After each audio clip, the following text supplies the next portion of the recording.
Hello and welcome. Brilliant. Thank you so much for including us and giving us this opportunity to speak. Um, so I'm Sonia Livingstone, and we are a team of three who've been working together for some years now.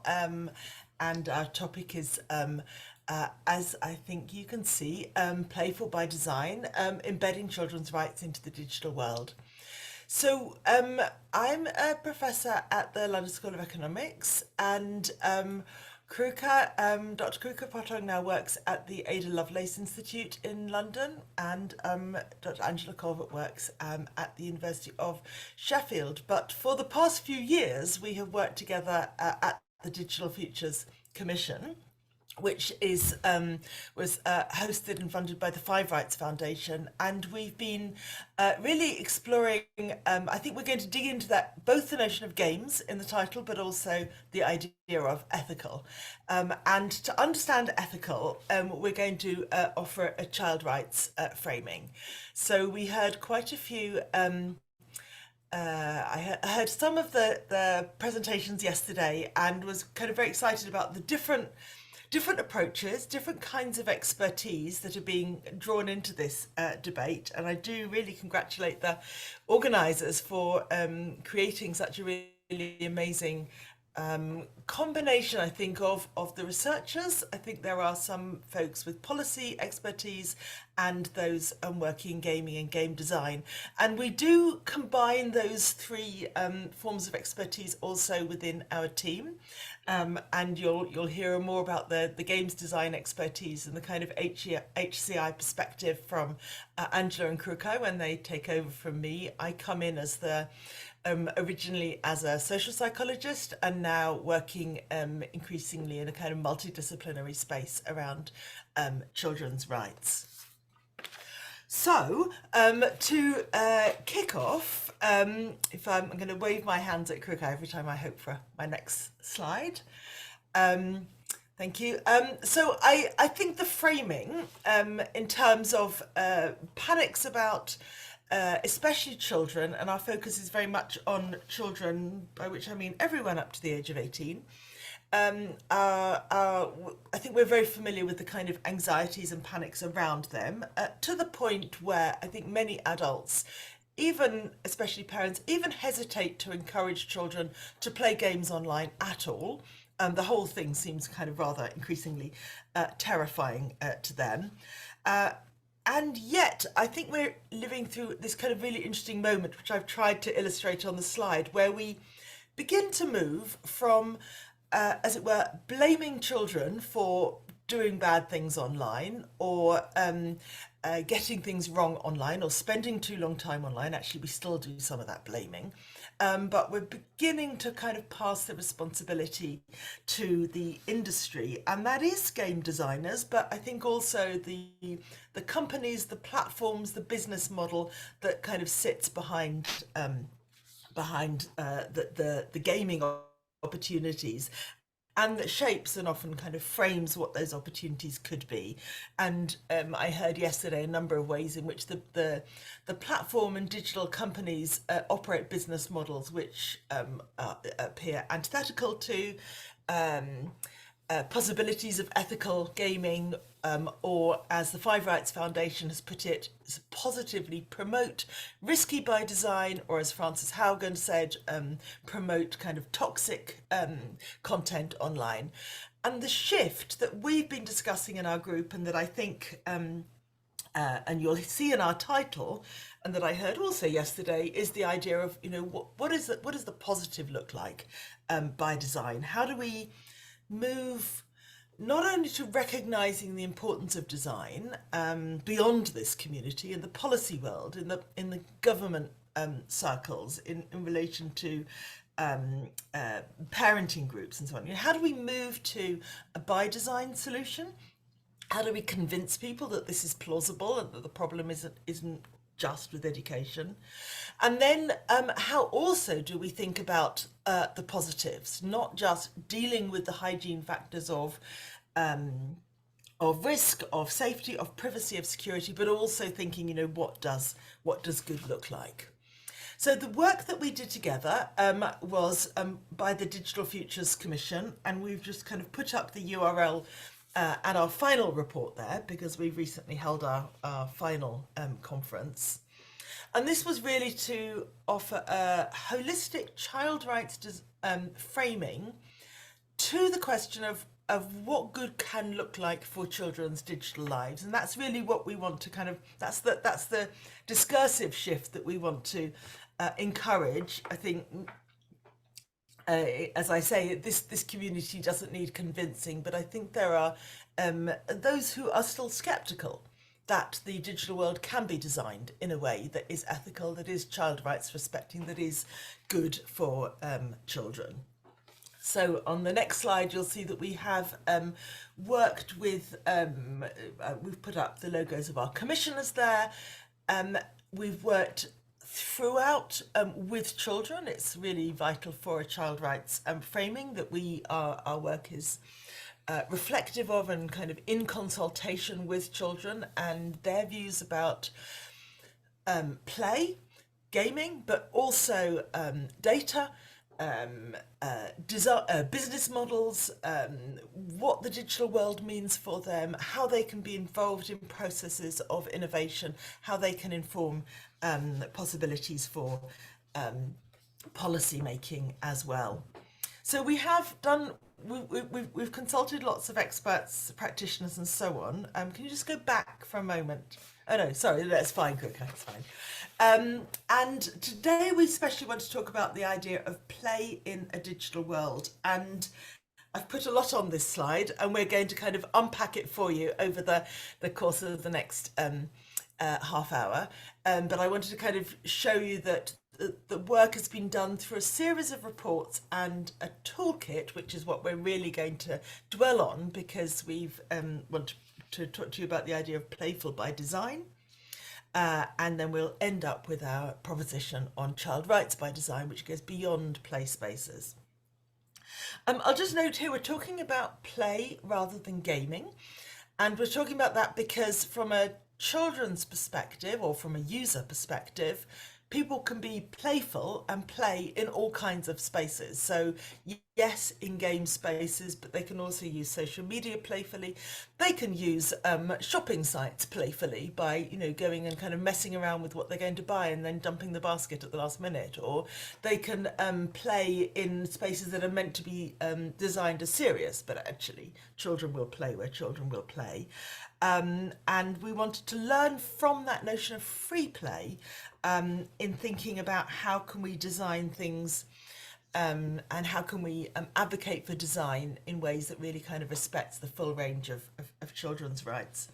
So the three reports there, the Panorama of Play by Kate Cowan reviewed the history of play, all the possibilities of play and why it is that people's hearts lift when we talk about children playing. They don't lift so much when we talk about children playing in digital contexts, but the idea of children playing is generally warmly embraced. The idea of a childhood without play seems really quite tragic, as well as kind of problematic for development. And yet, when we move into the digital world, and our report on Kaleidoscope, the Kaleidoscope of Play in Digital World, which was authored by Angela Colvert, who's here, really kind of helps us make that transition and takes many of the inspiring ideas about play and free play especially, and kind of shows how they can be possible in the digital world and what research we already have and what we already know about the possibilities there, because obviously we're not starting here from a kind of a clean slate.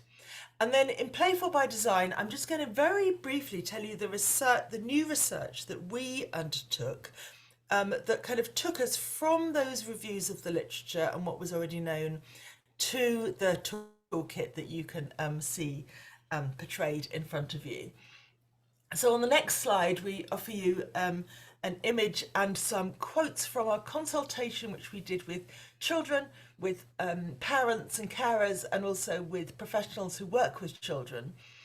And of all the things they talked about when we said, what does play mean to you and what does it mean in the digital world? that cardboard box somehow became emblematic of the possibilities, because the cardboard box, which of course has been designed, but is often the sort of the side effect, the thing that comes with the present, but wasn't meant to be, and it does have that imaginative kind of possibility in many people's minds. You know, the joke that the child prefers to play with the box. Well, it's telling us something. And we started asking ourselves, where is that cardboard box online? You know, are there the games? Are there the possibilities where it can be whatever they want? They can't draw all over it and it doesn't matter. They can allow their imagination to go completely wild and so on.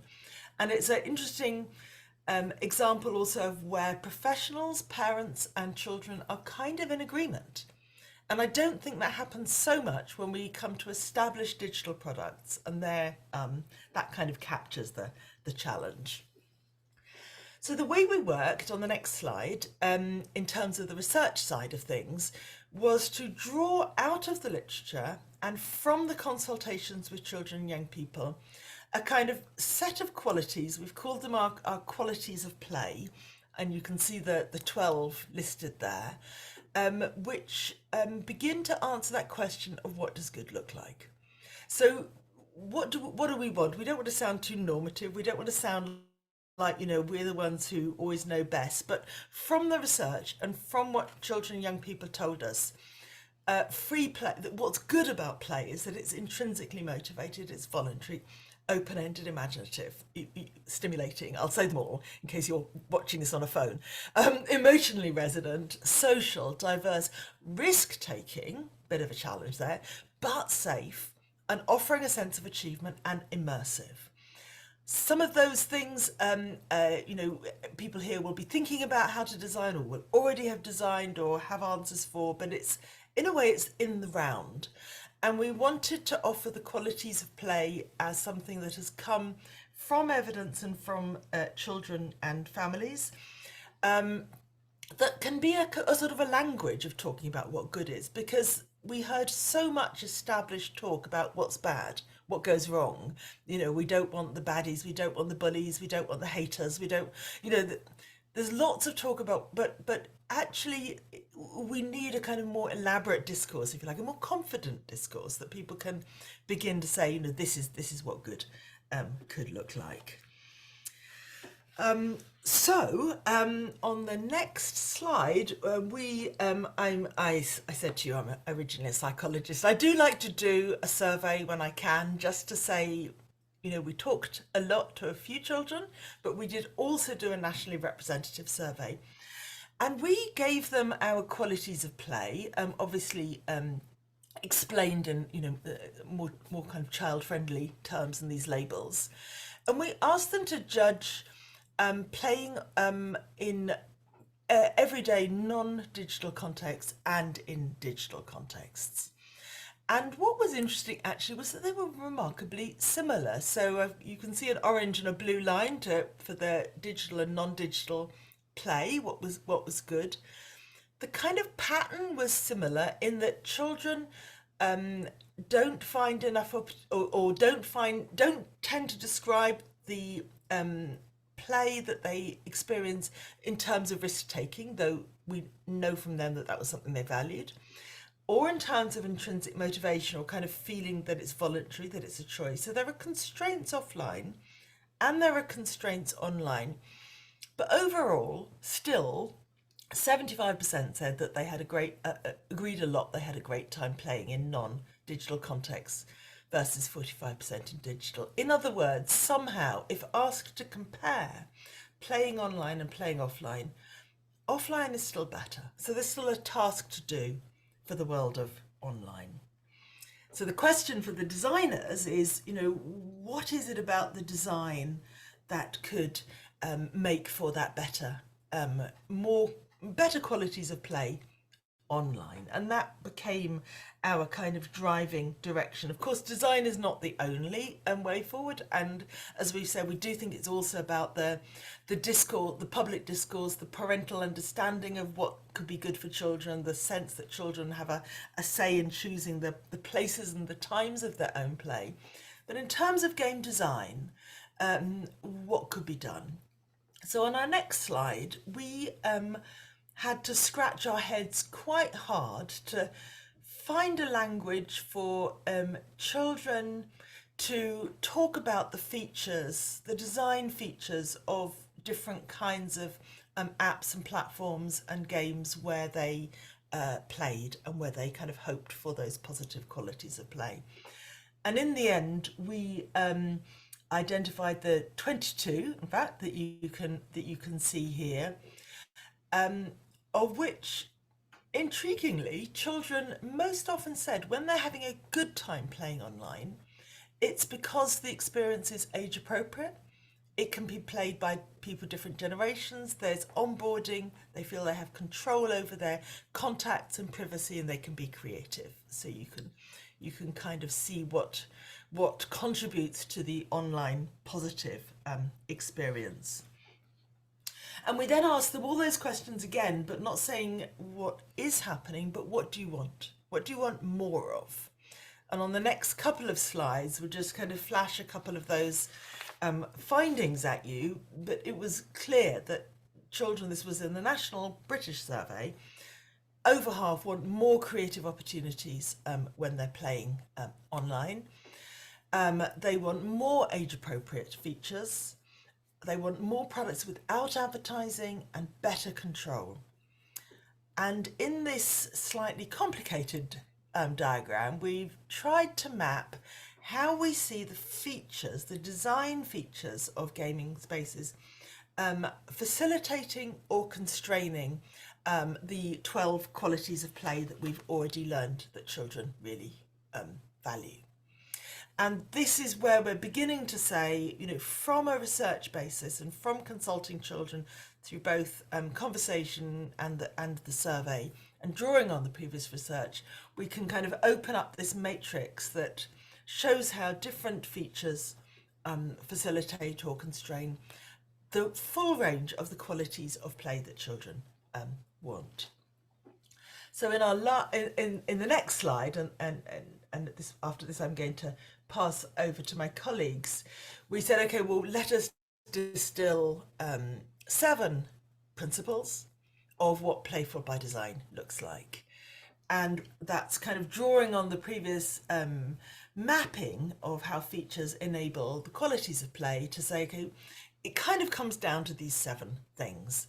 To be playful by design, digital products and services, remembering this is games plus, not just games, should be welcoming, enhance imagination, enable open-ended play. The next one's a bit contentious, so we've some reduce commercial, well, no commercial exploitation, reduce compulsive features and so forth.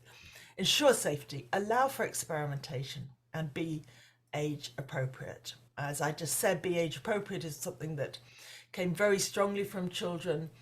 Allow for experimentation comes very strongly from that history and literature on free play, but as my colleagues will say, was heard with some anxiety in the online space. And there are some design challenges here. How do you ensure safety yet allow for experimentation? How do you be age appropriate and yet allow intergenerational opportunities and so forth? So to think how to take the principles and translate those into practice, I'm going to pass the floor to Angela. Thank you very much, Sonia. Thank you. So I'm going to speak a little bit now about the Playful by Design tool that we developed. This arose because we understood the complexity of the work that we were undertaking, that designers are undertaking. So given that designers and developers variously find themselves navigating competing professional, commercial, organizational, regulatory and ethical priorities, we wanted to understand more about how this plays out in practice when designing products for children. We therefore work with designers to develop a Playful by Design tool to support and encourage further experimentation and discussion. Our aim was to support designers to reflect on the ways that the design of digital products and services intended for or likely to be played by children can be more closely aligned with and supportive of children's rights. And I'm going to talk you through the process that we undertook. So as Sonia said earlier, one of my roles in the Digital Futures Commission, some of my early work was to develop a literature review of play in a digital world. And this highlighted how possibilities for play are shaped by the ways that spaces, products, and people intersect at micro, meso, and macro levels. There are many variables and levers which impact on children's lived experiences. And we wanted to understand how designers were navigating and engaging with these in practice. So we reached out to designers to begin a conversation and a development process, which was iterative. The first phase involved exploratory workshops. So we conducted 4 exploratory workshops to understand designers' workflows, organizational requirements, and we also shared the Playful by Design principles and explored them together. So we were looking at how these may be variously interpreted. Participants attended the workshop with teammates, so they chose a product that they'd worked on together as a use case. And we explained that, as I said, we explored these principles in relation to a product that they were currently developing. And we discussed some of the tensions and challenges that they were facing as well. So phase 2 then, we looked at and analysed the findings from these exploratory workshops and used this information to prototype the content and mechanics of a card pack. The resulting prototype design tool comprised of 2 types of cards, which I'll share with you in a moment. So they were principal cards and prompt cards. And these were used then in phase 3 in some further workshops to think about how they might support designers to navigate and discuss some of the competing priorities that they were experiencing. So then in the final workshops, we conducted 5 of these. Again, these were online, and we set out to deepen our understanding of designers' practices using now this design tool, these Playful by Design cards. So in these workshops, some of the designers worked with fellow teammates and some with designers from different companies. And together we developed concepts for playboards based on the way the cards were used in discussions. And again, I will share some of those with you. In relation to who attended these workshops, so altogether, 30 designers participated, of whom 27 out of 30 worked in the UK and Europe, whilst 3 were based in North America or Southeast Asia. They were recruited through our networks of industry partners, and the participants worked across a range of companies, which differed in terms of sizes. So different funding models, different working contexts, and product lines were discussed. Participants also represented different levels of seniority in the teams and undertook different roles, including interaction designers, graphic designers, and toy and game designers too. There were also some data scientists and product owners in the workshops. The diversity of product lines being discussed in the workshop allowed us to understand designers' requirements as they developed their design processes. And participants included safety tech developers, other educational game developers, independent toy and interaction designers, as I said earlier. So let me share then some of the tools that we developed together. So you'll see here, these are the principal cards that emerged out of these workshops.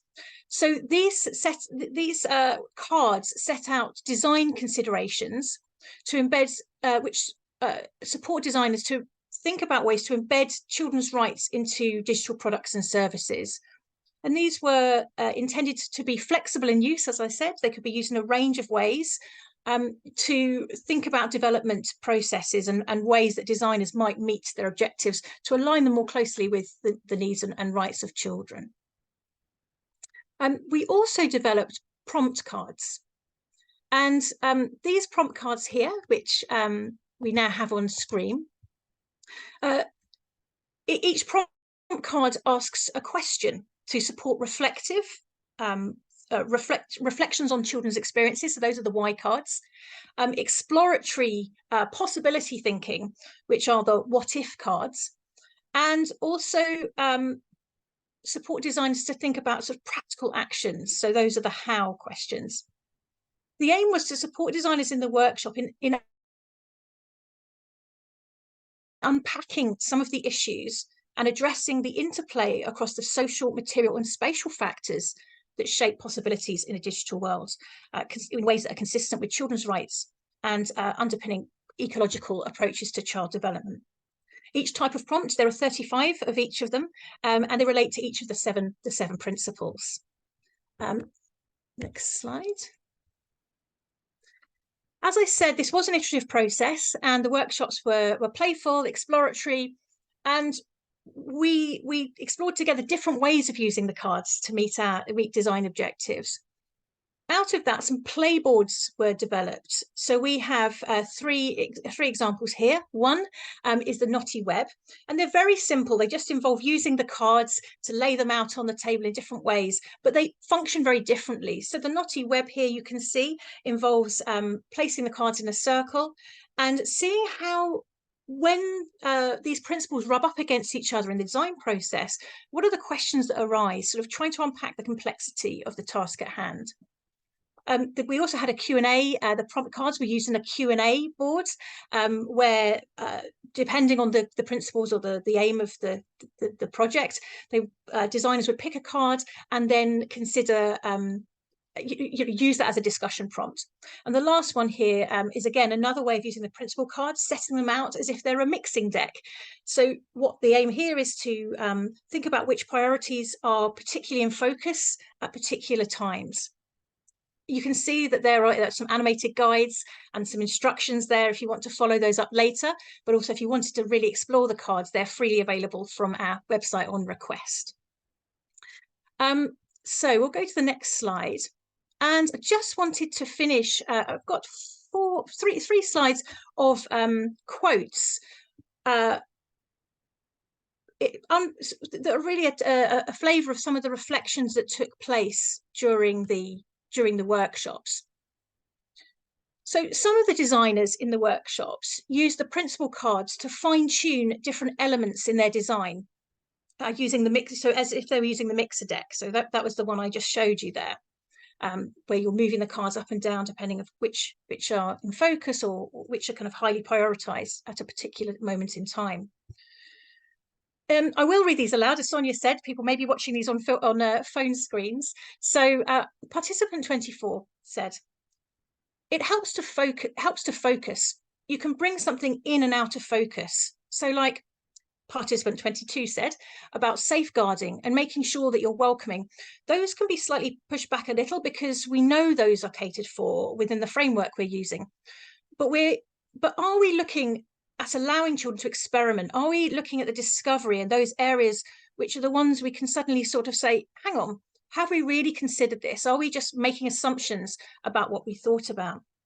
So here you can see that, the cards are beginning to sort of think, well, actually, are there some we could bring more to the fore? Are there some that actually we could pay more attention to at this moment in time? Another participant in a different workshop liked the way that, found it useful to have the prompts and said, I think I will do the flow that you've done from why to what if to how, because the first one, the why card, got me thinking. The next one, what if, started making it more tangible, as in what could we do about it? And the act, how card, got me thinking, what can we do about it? And that was in a practical sense. As well as supporting design thinking, if we go to the next slide, we've got facilitating discussions as well. That participants found diverse ways of using the principle and prompt cards, including for raising controversial or sensitive questions about challenges or tensions arising in their design processes, in a non-confrontational way. And I think this was really interesting. Participant 24 said in one of the workshops, it's the devil's advocate. And sometimes we're not comfortable to raise a question like that in a meeting. And if a card is doing it, then it takes the pressure off somebody. So it doesn't come across as combative, which it sometimes can do in a meeting. For participant 21, it triggered more questions. It also triggered things you might want to focus on or bring out to other people to get their thoughts on, especially people who've been doing this for a long time. You have all these assumptions about things and culture. We're all marinating in our own culture and experiences. This was the idea of challenging those cultures that have developed, within and expanding those. Lastly, the last slide is about onboarding designers. So one participant said, if you have somebody new on your team, you have so much knowledge of how the process works in our company that isn't explicit. It's not going to be in a handbook somewhere, but if you went with this process with someone new, a lot would be articulated and they'd be brought into the model that you tend to lead. Participant 22 added, this deck is useful for making the invisible and often malleable design processes more concrete for novice designers. It also feels productive to the social development and process sharing of partnership work, helping to concretely guide 2 or more teams to the same language, processes, goals, and outcomes. So the way that the participants suggested using these Playful by Design cards could also demonstrate the potential of a tool for facilitating discussions and learning across different design cultures, and potentially finding ways to tackle some of the challenges that they were facing on a daily basis. And I will now pass over to Kruakae to talk about some of the other uses and some of the other take up that has been that we've observed. Thank you, Kruakae. Oh, Kruakae, you're on mute. Right, thank you. And so, yes, we have been sharing our Playful by Design cards and collecting feedback from users, including various types of businesses, various sizes of businesses as well. So we asked them about how they intended to use our cards and how they have used our cards and what they thought of the cards. So in this way, we then get to discover, okay, well, beyond what the participants said in the workshops, the final workshop that Angela was just talking about, who else has been using the cards? Have they found the cards useful? So examples of the organizations that we have shared the cards with included the Family Gaming Database, the Design Council, IMRIT, an organization that represents game developers and creatives across Ireland, the European Game Developer Federation. We also reached out to university lecturers and those who teach and train the future generation of designers and game developers.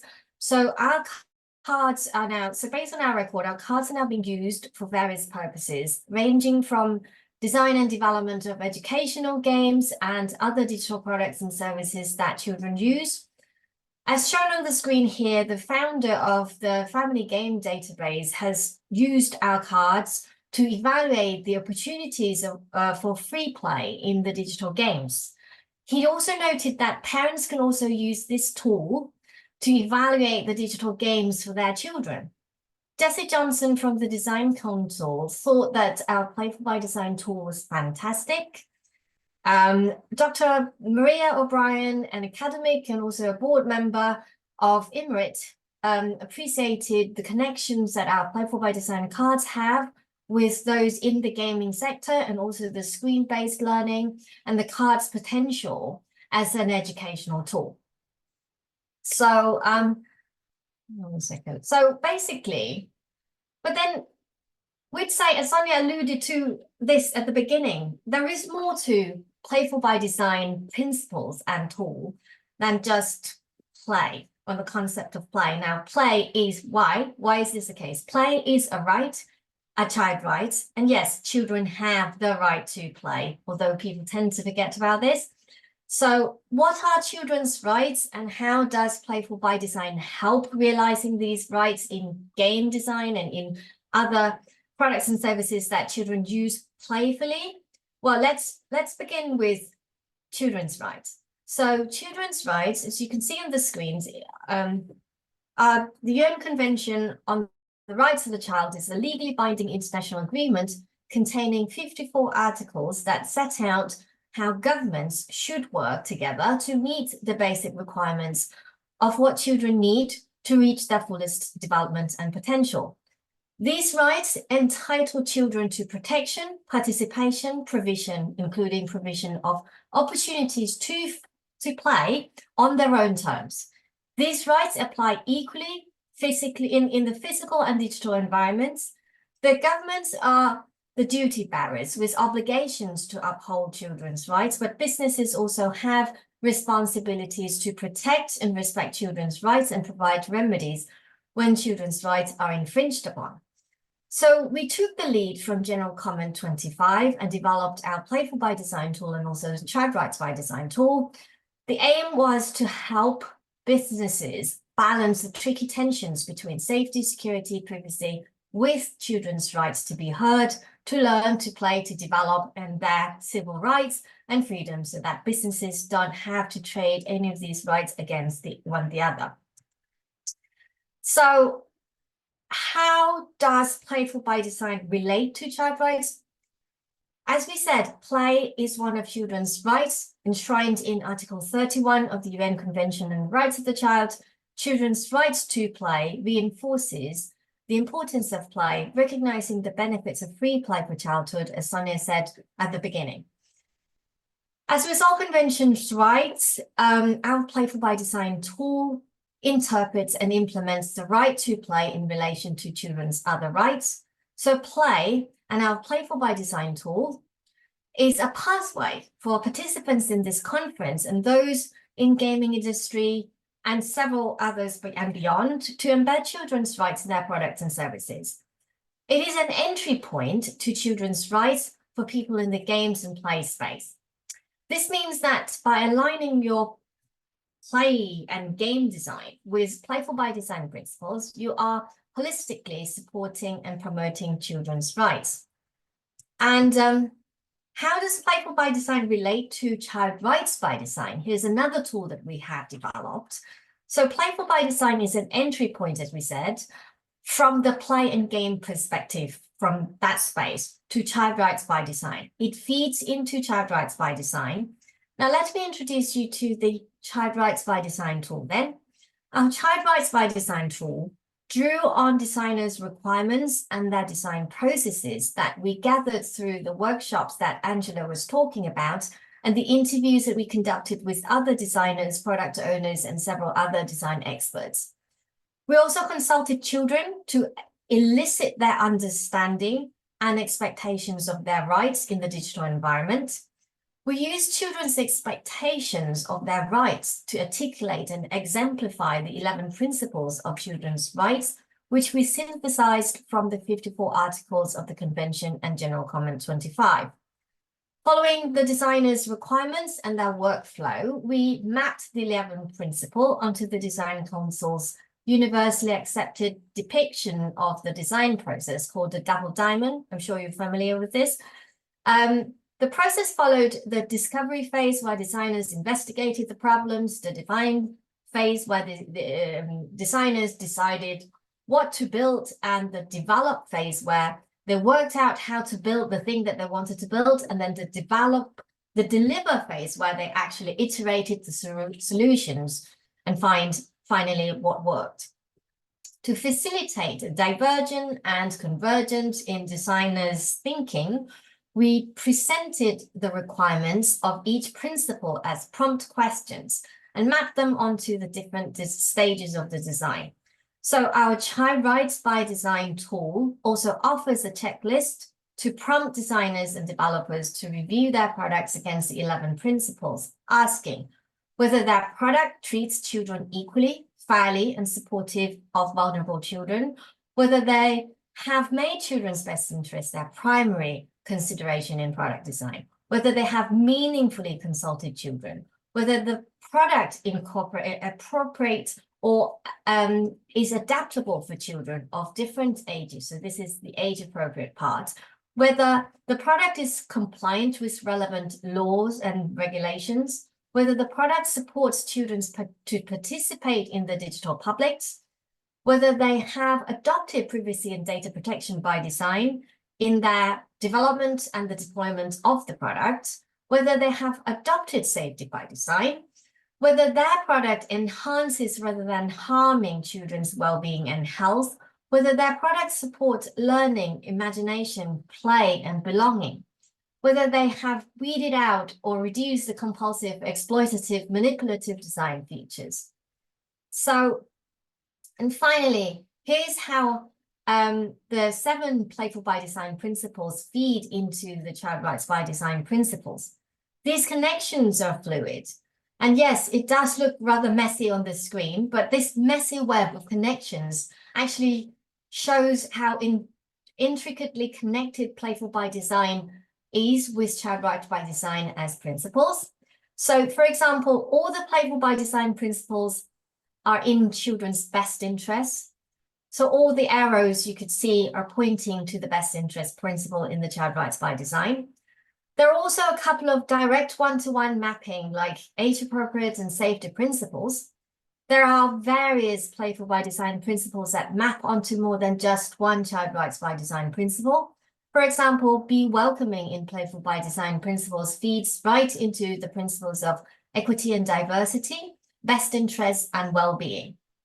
Open-ended play feeds into children's best interests, consultation, and participation.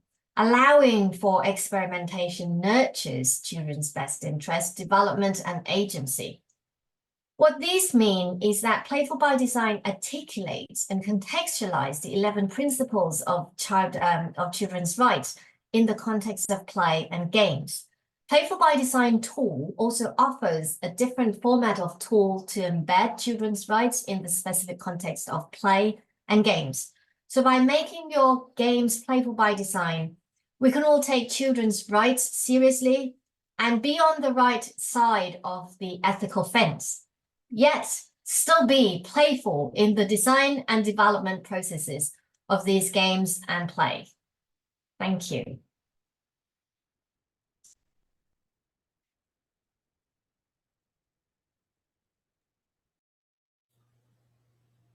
Thank you so much for this presentation. I have to apologize, I did not follow much of it because we had a very big issue with Eventbrite. That's why we don't have a lot of people who were able to join in. So I'm just catching up on everything and taking a look at the Q&A. We have one question so far. If people have questions, feel free to type it right now. We have a question from Tulai. Who says, hello, I am interested to use the cards and run an experimental workshop with developers. Do you provide guidance or training for the workshop facilitators? Sonia, shall I? Yeah, please do. Yes, yeah, take that. So if you're interested in using the cards, we'd be delighted to share the resources with you that you can access them via the website. It's very simple, just form to fill in, and you have access to the digital materials, the cards. And yes, if anyone is interested in running a workshop, I would and wants to get in contact, we as a team and me particularly, I would be very happy to run a workshop with you or training session with you about the cards. Absolutely. I can see in the chat that one of the participants, I think Shuli, has kindly posed a question about whether we've got any feedback about impact and this has over game development. So far we haven't. We just get collection of where and how it's being used. We would really welcome, that any kind of changes that anyone who has already used our cards made to the products. Yes. Yes, absolutely. And we, if you give permission when you ask the cards for us to contact you, at a later date, we'd really like to have conversations with those people who've used them, because it helps us with our future work as well, thinking about how we if we understand more about how they're being used and how they're being embedded in practice. We really hoped that this would be a very flexible tool. So, and that was certainly what the sort of workshops and feedback so far has suggested. But contexts are so diverse, so the more feedback we get, the better. It's really valuable for us. I am sending them out to people every week. Yes. We know they're getting out there, and Yeah. so it'd be great indeed to have feedback. Yeah. Any other questions? You can also raise your hand if you want to ask your question verbally. We have the time to do that if you want to do that. I can also ask our panelists. Do you have any questions for our speakers?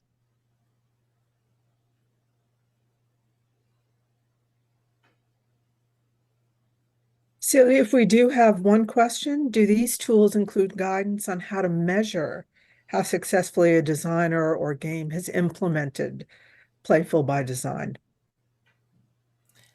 I think that's our next phase of work, Fran. And so this is where we might turn the question back and say, have you seen great ways of doing that? Because we don't want to turn something that we've thought of as kind of inspiring and quite freeing for designers into, something that becomes onerous, or, there kind of are no simple reductive KPIs for delivering children's rights. But of course, people want to know if they're making a difference and how things are working. So it would be nice to know if there are really, let's say, kind of generative and empowering ways of doing that, rather than ways that your boss is going to evaluate you on. Well, and something not exactly what the question was intended for, but we've seen done, and it's close to that, is how the family game database has used our cards to evaluate the existing products in order to either raise awareness about the different features in the game and how playful as a quality of the games there is. So that's something that we have seen being in use, yes. Okay, we have another good question. How do you persuade companies to try the playful approach?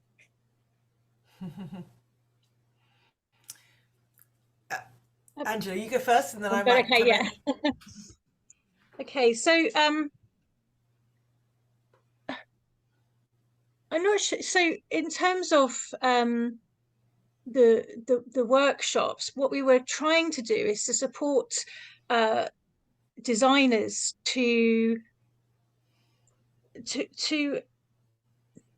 shift the conversation, to shift the focus, to away from sometimes like conversations that can be very practical, and you can get some really kind of nitty gritty kind of design challenges that come into play. And we found that obviously all designers have want to create good games. You want to create good games that children want to play, that and that's something, and particularly people who have attended this conference, that's what you want to drive towards.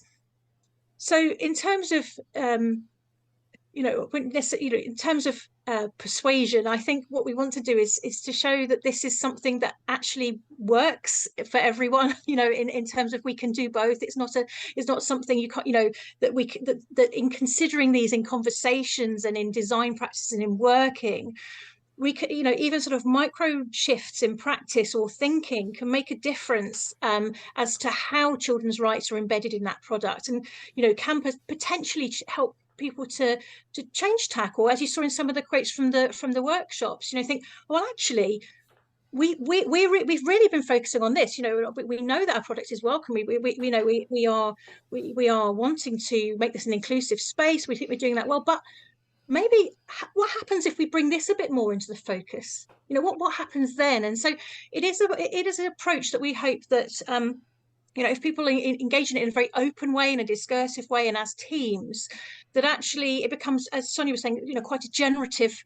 process, and that designers themselves will see the value in their products, in the way they're able to articulate the way in which they support, free play for children, or in the way that, they've got children's best interests, and, they take children's best interests into account at every stage of design. So that was my kind of, on the spot response.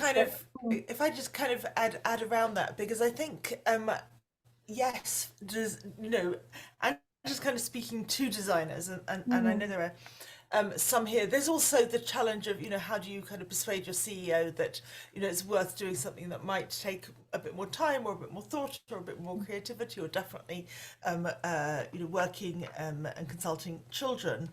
And I guess I think there is a bit of carrot and stick.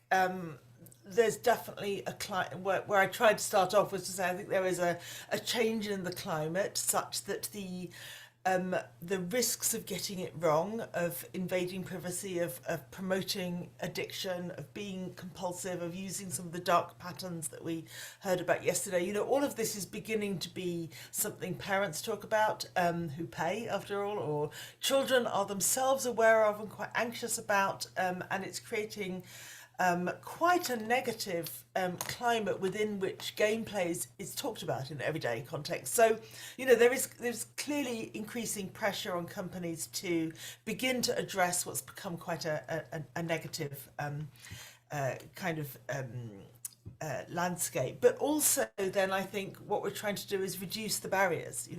Children's rights might sound terrifying, but actually, look, let's break it down. We can think about it in these ways. It's actually, probably what you want to do anyway. It's maybe a new way of describing what you're doing already. So we're also just trying to break down some of the barriers and make it feel possible, and create a pathway. And then I think in some of the take-up, so I think some of the examples that Kruakae gave of where it is being taken up, you can kind of see good practice. It is already being done. There is already good practice out there. Some people are kind of collating some of that good practice, so you can see this is feasible.